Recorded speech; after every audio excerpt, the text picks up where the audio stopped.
এসব কি বলছেন? একটা প্রশ্ন করলাম মাত্র, অস্থির হচ্ছিস কেন? এটা কেমন প্রশ্ন? প্রশ্নের ধরন কেমন তা আমি জানি না, তোকে জিজ্ঞেস করেছি, উত্তর দে। রুমুর চোখ ভিজে উঠল। আমি আপনাকে ডিভোর্স দেওয়ার কথা স্বপ্নেও ভাবতে পারি না। আমি বিয়ে করেছি আপনাকে ছাড়তে নয়। ছাড়বো কেন? কারণটা তো অন্তত দরকার।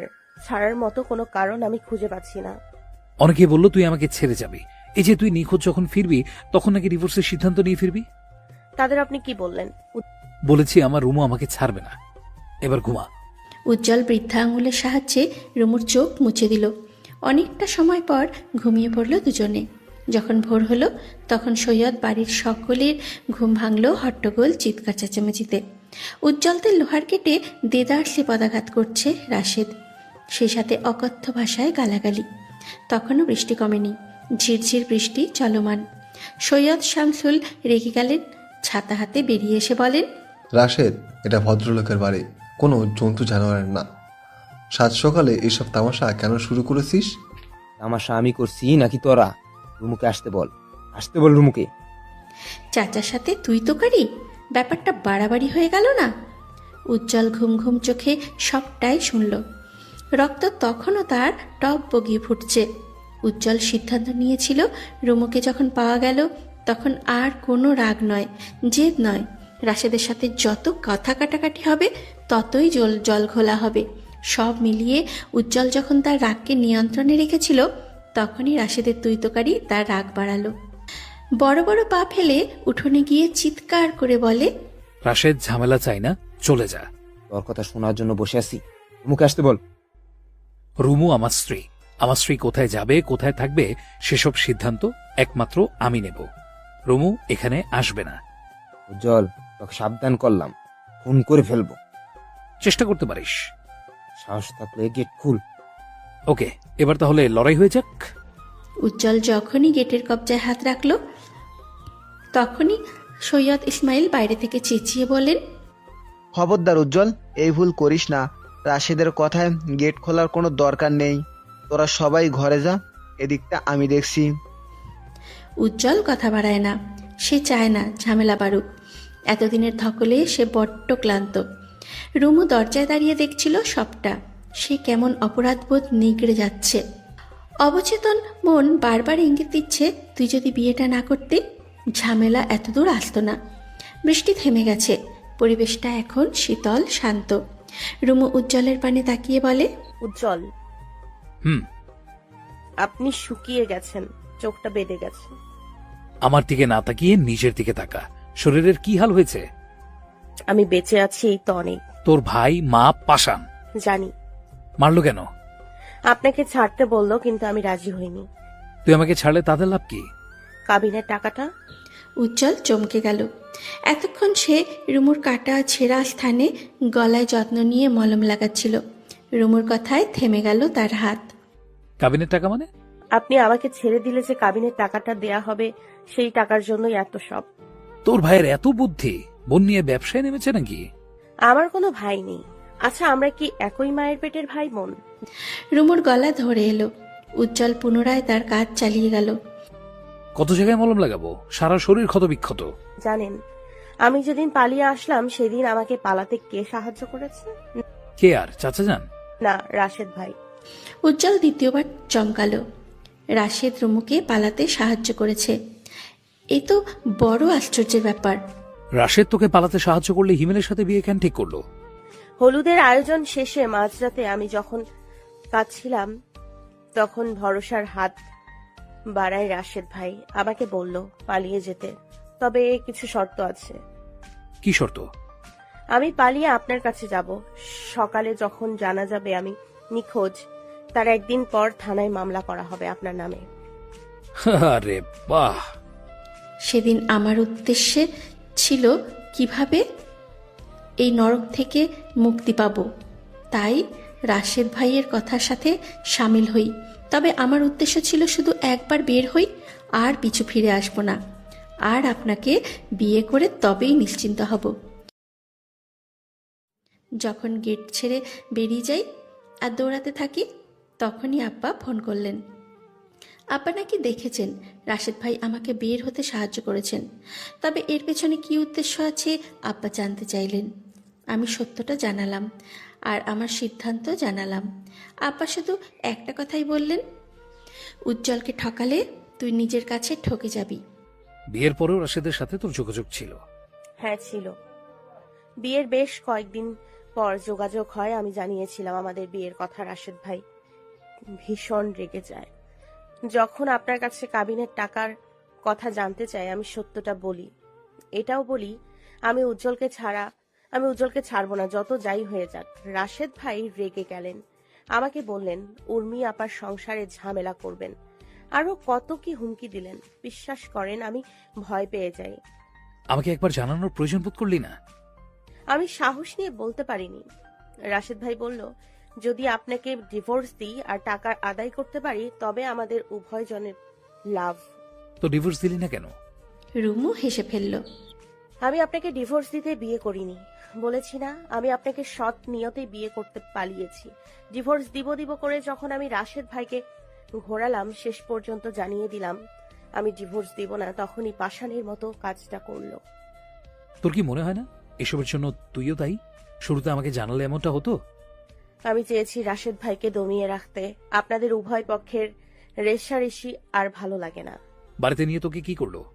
ডিভোর্স দেওয়ার জন্য জোরাজুরি করছিল, কিছুতেই রাজি হয়নি। মেরে বেঁধে ফেলে এসেছিল চিলেকোঠার ঘরে। এতটা সাহস করার কারণ আব্বা বাড়ি ছিলেন না, তাই। এরপর থেকে একা একা আধা চালাকি করবি না। তারপর বলেন, আমাকে ছাড়া দিনগুলো আপনার কেমন ছিল? দেখে বুঝতে পারছিস না কেমন ছিল? পাগল হয়ে যাচ্ছিলাম। উজ্জ্বল রুমুকে যত্ন নিয়ে মলম লাগিয়ে দিচ্ছিল। সারা শরীরে রক্ত জমাট বাঁধা ছোপ ছোপ দাগ, তার মাঝে কাটাছেঁড়া।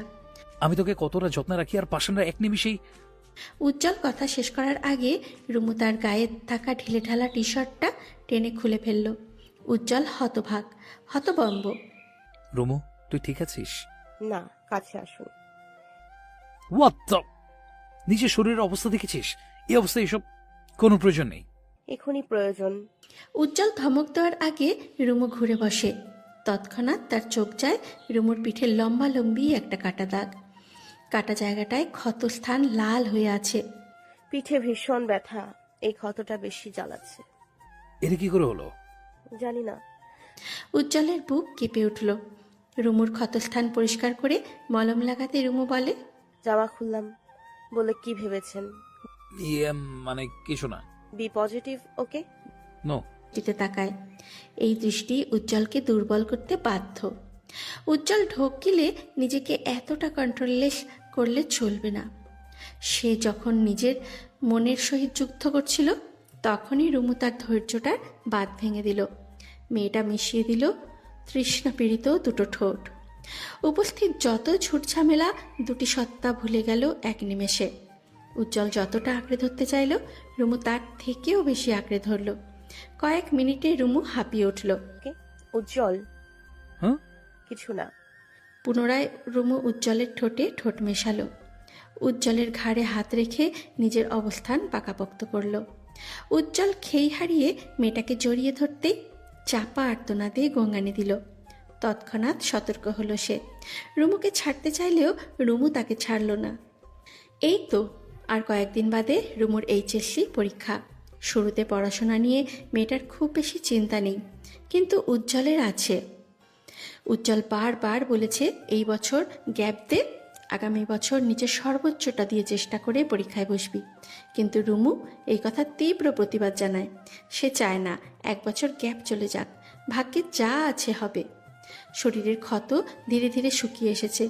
রাশেদ এখনও ফনা তুলে আছে, কখন সুযোগ পাবে আর কখন ঝামেলায় জড়াবে। উজ্জ্বলকে দেখা গেল তার ভিন্ন চিত্র। সে চাইছে না ঝামেলা হোক। পড়ার টেবিলে পড়তে পড়তে ঘুমিয়ে পড়ল রুমু। নার্গিস পর্দার আড়ালে মেয়েটার অবস্থা দেখে ছুটে আসলেন। রুমু রে, ওঠ মা। রুমু চোখ খুলল, ঘুম ঘুম চোখে বলে, কি হয়েছে? কি হয়েছে? ঘুমিয়ে পড়লি কেন? উজ্জ্বল দেখলে রাগারাগি করবে। করুক রাগ। যে ঔষধ পেটে পড়ছে, সারাক্ষণ শুধু ঘুম আর ঘুম। চা করবো? করো। নার্গিস ছুটে গেলেন রান্নাঘরে। ইদানিং রুমুর প্রতি তার আদর যত্ন বেড়েছে, যদিও আগেও ছিল, কিন্তু বিয়ের ব্যাপারটা নিয়ে ঝামেলা হওয়ায় দূরত্ব বেড়েছে। তবে উজ্জ্বলের বাবার রাগটা পড়ল না, তিনি এখনও নিজের রাগে সচল। গরমে দর দড়িয়ে ঘামছে উজ্জ্বল, হাতে চায়ের কাপ, থেকে থেকে চুমুক দিয়ে তাকাচ্ছে সৈয়দ ইসমাইলের পানে। ভরা বাজারে একটা ছোট চায়ের দোকানে বসেছে তারা। রাশেদ আজ শহরে নেই, বিশেষ দরকারে সকাল সকাল শহরের বাইরে গেছে। চাচা জান আমাকে ডাকলেন কেন? কিছু জরুরি কথা ছিল। বলেন। শোন, তোর এবং তোদের ভালোর জন্য বলছি, রাশেদের সাথে ঝামেলা করিস না। ওর মাথা ঠিক নেই, কখন কি করবে। আমি এসব চিন্তায় দিন দিন শেষ হয়ে যাচ্ছি। গতকাল আমি রুমুকে নিয়ে থানায় গিয়েছিলাম, জিডি করে এসেছি। এভাবে তো ভয়ভীতি নিয়ে থাকা যায় না। আমি চাইলে ওর সাথে লড়াই করতে পারি, ঠিক আগের মতো, দুপক্ষের লড়াই। এতে লাভ কি হবে চাচা যান? সেই তো রক্তারক্তির খেলা। তাছাড়া আমি লড়াই করব কেন? আমার যা চাই তা আমি পেয়েছি। তোকে আমি এটাই বোঝাতে চাই, তোরা সাবধানে থাক। রাশেদ পাগলা কুকুরের পরিণত হয়েছে, আর এসব করার সাহস দিচ্ছে ওর মা। ওর মায়ের ইন্ধনে ছেলেটা এত বার বেড়েছে। তোমার জন্য আফসোস হয়, তোমার একটা মাত্র ছেলেটা। সৈয়দ ইসমাইল হতাশার শ্বাস ছাড়লেন। পকেট থেকে একটি চেক বার করে বাড়িয়ে দিলেন উজ্জ্বলের নিকট। এটা কি চাচা যান? রুমুর নামে একটা অ্যাকাউন্ট ছিল, টুকটাক টাকা জমিয়েছি তার বিয়ের জন্য। আমার একমাত্র মেয়ে, বিয়েতে অনেক বড় আয়োজন করার ইচ্ছে ছিল, তবে এসব এখন কিছুই হবে না। তাই বলছি যে টাকাটা তুই রাখ, এটা রুমুর টাকা, রুমু মানেই তো তোর। আশ্চর্য, এই কথা বলতে আপনি আমাকে এখানে ডেকেছেন? তোর বাবা যে রেগে আছে আমি জানি, ওদের সংসার কি হচ্ছে টুকটাক আমার জানা আছে। তুই তো নিজেই বললি ব্যবসা করবি, কিন্তু টাকা কোথায় পাবি? সে জোগাড় হয়ে যাবে। উজ্জ্বল, ব্যবসা করলেই যে লাভবান হবি এটা সোজা নয়। ব্যবসায় পরিশ্রম, বুদ্ধি, দক্ষতা, কুটিলতা সবটা জানতে হয়। কিন্তু করব কি তা ভেবেই। যা করবি ভেবে চিন্তা কর, আর টাকাটা রাখ, টাকার কথা যেন কেউ না জানে। এই টাকা আমি রাখতে পারবো না চাচা যান। তেরামি সার, টাকাটা রাখ উজ্জ্বল। মাফ করবেন চাচা যান, আপনি শুধু দোয়া করবেন আমরা যেন সুখে শান্তিতে থাকতে পারি। সৈয়দ ইসমাইল আশাহত হলেন। চেকটা হাতে নিয়ে তাকিয়ে রইলেন উজ্জ্বলের পানে। উজ্জ্বল তাতে অবশ্য হাসল, সে কিছুতেই এই টাকা নেবে না। রুমু পড়তে পড়তে হাঁপিয়ে উঠেছে, কোল থেকে বইটা ছুড়ল বিছানায়। উজ্জ্বল তার কাণ্ড কারখানা পর্যবেক্ষণ করে বলে, কিরে, বই ছুড়লি কেন? পড়াশোনা কঠিন উজ্জ্বল ভাই। এই কে তোর ভাই? হ্যাঁ, উজ্জ্বল ধমকে উঠল, অথচ এই ধমককে পাত্তা দিল না রুমু। অভ্যাস তো মুখ ফসকে বেরিয়ে যায়। পড়া শেষ করা ছাড়া উঠবি না। পড়া শেষ কর, তোর সাথে জরুরি কথা আছে। আমারও জরুরি কথা আছে, শোনেন। উজ্জ্বল, আমাকে ঘুরতে নিয়ে যাবেন? কতদিন হলো বাইরে যাই না। বাইরে যাওয়া যাবে না। রাশেদ ভাইপারের আক্রমণ থেকে বাঁচতে হলে ঘরে থাক। রাশেদ ভাইপার মানে? রাসেল ভাইপারের যমজ ভাই। রুমু ফিক করে হেসে ফেলল। মেয়েটা হাসতে হাসতে চেয়ার উল্টে পড়ার আগে উজ্জ্বল দ্রুত হাতে ধরে ফেলল। কথাটা মন্দ বলেননি, তবে যাই হোক, আমাকে আজ ঘুরতে নিয়ে যাবেন। কোথায় যাবি? চলেন ফুচকা খেতে যাই। তোর ভাই দেখলে কিন্তু ঝামেলা করবে। আপনি কি ভয় পান? একদমই না রুমু, আমি তোর জন্য ভয় পাই। রাশেদ তোর ক্ষতি করবে এই ভয় দম আটকে আসে। ভয় পাবেন না, মনে করুন আমরা লুকিয়ে প্রেম করছি, ব্যাপারটা মজা না? তুই পাশে থাকলে সবটাই মজার। রাস্তার ধারে ফুচকা হাতে বসে আছে রুমু। মেয়েটা গপা গপ ফুচকা মুখে তুলছে। উজ্জ্বল পাহারাদারের ন্যায় আশেপাশে তাকিয়ে পরখ করছে। রুমু দ্রুত একটি ফুচকা পুড়ে দিল উজ্জ্বলের মুখে। এসব মেয়েলি খাবার আমি খাই না। মেয়ে তো ঠিকই খান। রুমু জবাবে উজ্জ্বল বিষম খেলো। দাঁত কিরমিরিয়ে রুমুর পানে তাকালো কয়েক সেকেন্ড। দিন দিন তুই বেয়াদব হয়ে যাচ্ছিস। জানি। এই দুপুরের খাবার শেষে ওষুধ খেয়েছিস? না, খাইনি, রাতে খেয়ে ফেলবো। তুলে একটা আছাড় মারবো। টাইম টু টাইম ওষুধ না খেলে তুই সুস্থ হবি? তোর কি আর আক্কেল হবে না? আমি দুপুরের ঔষধ রাতে খাবো। ওর ঔষধ কি করে জানবে রাত নাকি দুপুর? উজ্জ্বল এবারও চুপসে গেল। রুমুর যুক্তির কাছে সে পেরে ওঠে না। তোর সাথে জরুরি কথা আছে। বলুন। চাচা যান আজ আমাকে একটা চেক দিল। তোর বিয়ের জন্য নাকি টাকা জমিয়েছে। সেই টাকা দিয়ে আমাকে বলল ব্যবসার কাজে লাগাতে। আপনি কি বললেন? বারণ করেছি। বারণ করলেন কেন? তোর বাবার টাকা আমি নেব। ওটা আমার টাকা। আব্বা যেহেতু দিতে চাইলো, আপনি অবশ্যই আনবেন। অবশ্যই আনবো মানে? উজ্জ্বল, টাকাটা যেহেতু আমার, আমি যে পথেই খরচ করি সেটা আমার সিদ্ধান্ত। আমি বলছি টাকাটা আনুন, ব্যবসার কাজে লাগান। আমি তোর টাকায় কেন ব্যবসা করব? প্রয়োজনে লোন নেব। আপনাকে লোন কে দেবে? আমি সিএমের সাথে কথা বলেছি, একটা এনজিও থেকে লোন নেওয়ার চেষ্টা করছি। বেশ, যা ভালো হয় করুন। আমার একটা ফ্রেন্ড বুদ্ধি দিল রেস্টুরেন্ট করাটা বেস্ট হবে। করুন, আমিও তো তাই বললাম। তো শ্বশুরকে দেখিয়ে দেব আমি কি করতে পারি আর না পারি। দেখান, বারণ করেছি? কিন্তু রেস্টুরেন্টের জমিটা তো শ্বশুরের কম জমি আছে? যদি না দেয়? আন্দোলন হবে। সারাটা বিকাল উজ্জ্বল আর রুমু একসাথে সময় কাটালো। উদ্দেশ্যহীন পথে হাঁটলো তারা। আগাম জীবন নিয়ে অনেক সিদ্ধান্ত একে অপরকে জানালো। রাতের খাবার শেষ করে সৈয়দ শামসুলের কক্ষে গেল উজ্জ্বল। তার বুক কাঁপছে। কি করে তার সিদ্ধান্তের কথা জানাবে? পাশে দাঁড়িয়ে নার্গিস ভরসা দিলেন। রুমু তখন দরজায় দাঁড়িয়ে। আব্বা, একটা কথা ছিল। বল। বাজারের যে খালি জমিটা পড়ে আছে ওই জমিটা আমার লাগবে। কি দরকার? আব্বা, আমি রেস্টুরেন্ট দিতে চাই। সৈয়দ শামসুল হেসে ফেললেন। হাত থেকে মোবাইল সরিয়ে তাচ্ছিল্য সুরে বললেন, ঘুমিয়ে ঘুমিয়ে এই রুমে এলে নাকি? যা, নিজের রুমে গিয়ে ঘুমা। আব্বা, আপনি মজা নিচ্ছেন? মজা নেওয়ার মতো কথা বললে মজা নেব না? আব্বা, আমাকে একটা সুযোগ দেন। জায়গাটা তো পড়েই আছে, আমি কাজে লাগাই। কাজে লাগাবি? তা বাকি টাকা কোথায় পাবি শুনি? আমি কিন্তু 1 টাকাও দেব না। টাকার জোগাড় আমি করব, আমার শুধু জমিটা চাই। শোন উজ্জ্বল, আর লোক হাসাবি না। যা পারবি না তা নিয়ে তামাশা করা বাদ দে। রেস্টুরেন্ট খোলা এত সাহস? আমি তোর এসবে নেই। আমি জমিও দেব না। আমি তো বলিনি সহজ। আপনি যখন সিদ্ধান্ত নিয়েছেন আমার কোনো বিষয়ে সাহায্য করবেন না, তখন আমি আর কি বলতে পারি? আমার জীবনের বড় সিদ্ধান্তগুলোতে আপনি বাধা হয়ে দাঁড়িয়েছেন, এখনো দাঁড়াচ্ছেন। উজ্জ্বল। সৈয়দ শামসুল ধমকে উঠলেন। তবে উজ্জ্বল ভয় পেল না। সে দৃঢ় চিত্তে এখনো দাঁড়িয়ে। আব্বা, আমি কি ভুল বলেছি? পড়াশোনায় বাধা দিয়েছেন, নিজে কিছু করতে চেয়েছি তাতেও বাধা দিয়েছেন। রুমু নিখোঁজ হওয়ার পর যখন খুঁজতে সাহায্য চাইলাম তখনও বাধা দিয়েছেন। তোকে? শামসুল উজ্জ্বলের দিকে তেড়ে আসার আগে নার্গিস এগিয়ে এলেন। স্বামীকে বোঝানোর চেষ্টা করে বলেন, ওগো, রাগ করে লাভ নেই। উজ্জ্বল যা করতে চাইছে করতে দাও। আমাদের একটা মাত্র ছেলে তার। কে আমার ছেলে? আমার ছেলে হলে ও এসব কথা বলতে পারতো? রাগের মাথায় এসব না বলে উজ্জ্বলকে জমিটা দিয়ে সাহায্য করুন। কাগজে কলমে লিখে দিতে হবে নাকি? আমি কাল জমি তোমার ছেলের নামে করে দেব। 2 দিন পর দেখা গেল সে জমি বিক্রি করে টাকা উড়োচ্ছে তখন? উজ্জ্বল হেসে ফেলল। আব্বা, আমি জমি লিখে দিতে বলিনি, আমি শুধু বলেছি অনুমতি দেন, আমি সেখানে রেস্টুরেন্ট করতে চাই। বেশ, দিলাম অনুমতি। আমিও দেখতে চাই কি কি করতে পারিস।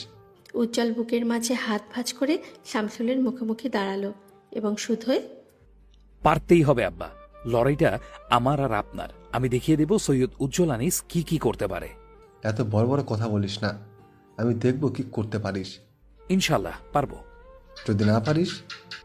যদি না পারি তবে আমি শামসুল্লার পোলা না। বলা যতটা সহজ, করা ঠিক ততটাই কঠিন। জমির ব্যাপারে বাবার অনুমতি নিতে পারলেও উজ্জ্বল ঠিকভাবে টাকা গুছিয়ে উঠতে পারেনি। ভেবেছিল একটা এনজিও থেকে লোন নেবে, কিন্তু এনজিওর লোক উজ্জ্বলকে টাকা দিতে রাজি হয়নি। রাজি হবে কি করে? উজ্জ্বলের পেশা কি? এই যে টাকা নিচ্ছে, সময় অনুযায়ী টাকাটা যে দিতে পারবে তার নিশ্চয়তা কি? তাছাড়া গুরুত্বপূর্ণ কিছু কাগজপত্র দরকার, যা উজ্জ্বলের কাছে নেই। উর্মির মাধ্যমে তামিমের কাছ থেকে কিছুটা টাকা পেয়েছে। রুমু তার বাবার কাছ থেকে চেকটা এনে দিয়েছে। এই চেক নিয়েও উজ্জ্বলের ছিল ঘোর নিষেধাজ্ঞা, কিন্তু রুমু কি তা শোনে? ঠিকই উজ্জ্বলের বিরোধিতা করে চেকটা আনলো। রৌদ্রতাপে শরীর পুড়ে যাচ্ছে। রুমু উজ্জ্বলের পাশে দাঁড়িয়ে সরু দৃষ্টিতে তাকিয়ে আছে। ওই যে তাদের স্বপ্নের রেস্টুরেন্ট তৈরির কাজ চলছে। রেস্টুরেন্টটা হবে সম্পূর্ণ বিদেশি স্টাইলে। রেস্টুরেন্টের দেয়াল থেকে শুরু করে ভেতরের বাইরের সব কিছুই হবে বিদেশি স্টাইলে। এই শহরে এমন রেস্টুরেন্ট আর দুটি নেই। তাই উজ্জ্বলের এক বিশেষ বন্ধু তাকে অফার করলো একটু রেস্টুরেন্ট ডিজাইন। উজ্জ্বল বারণ করেনি, এক দেখায় তার পছন্দ হয়ে যায় এবং কাজে লেগে পড়ে। প্রচণ্ড রোদে ঘেমে উঠল উজ্জ্বল। কপালের ঘাম মুছে রুমুকে বলে, রুমুরে জেদ দেখিয়ে সব করছে, আমি পারবো তো? আরে চিন্তা কিসের? পারবেন মানে পারবেনই আপনি, বুঝলেন? কিন্তু টাকা হাতে এখন যা আছে সব অতি দ্রুত শেষ হয়ে যাবে। ইট বালু সিমেন্ট, লোকের খরচ, উফ, মাথায় কাজ করছে না। এরপর তো আরো খরচ আছে। এত চিন্তা কিসের? আব্বা কি বলেছে মনে নেই? টাকা নিতে এতই যখন গায়ে লাগে তখন ধার নেবেন, ধারের টাকা তো শোধ দিতেই হয়, তাহলে আর আপনার গায়ে লাগবে না। তোর ভাই জানলে জনসম্মুখে রটিয়ে বেড়াবে শ্বশুরের টাকে রেস্টুরেন্ট দিয়েছে। আমার ভাই জানলে তো আপনি অযথা চিন্তার সাগরে ডুবে যাবেন না। উজ্জ্বল হতাশার শ্বাস ছাড়ল। ভেতরে ভেতরে ভয়েরা বাসা বেঁধেছে। শিয়াম 2 গ্লাস লেবুর শরবত নিয়ে এলো। হ্যালো বন্ধুরা, পরবর্তী পার্ট খুব তাড়াতাড়ি আসবে, তো সবাই অপেক্ষায় থাকো। আর চ্যানেলটি যারা এখনো সাবস্ক্রাইব করনি তারা পরবর্তী পার্ট দেখার জন্য চ্যানেলটি সাবস্ক্রাইব করে রেখো। ধন্যবাদ সবাইকে, আমাদের সাথেই থেকো।